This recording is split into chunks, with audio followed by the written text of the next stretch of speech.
ছোট্ট করে রমজান মাসে অফার দিবে। কি অফার দিবেন ভাই? আমি না, এক ভাই বলতো। এক ভাই দিবে রমজান মাসের জন্য? কিন্তু ভক্ত চোখ ছাড়বে না। অফার মানে কি বক্কর চক্কর?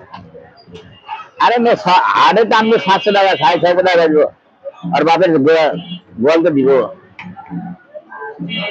ভাই এখন কত করে পড়ে মন? গাই গরু 700 টাকা কিনা পড়বে, আর অরিজিনাল ষাঁড় গরু দেশালটা 750 40 কিনাই পড়বে। মানে মনে যে 40 কিনা পড়ে, 30 কিনা পড়ে, 50 কিনা পড়ে, আবার মিসলিং হলে 800 কিনা পড়ে যাবে। এক মন কত হয়? 30,000। 30,000 টাকা। আবার গাই গরুকে 700 টাকা নিচেও কিনা পড়ে, 80 টাকা, 650 টাকা। 650 খুব কম, যে গায়ে কাটারা। গাবতলী হাটে কি দাম বেশি?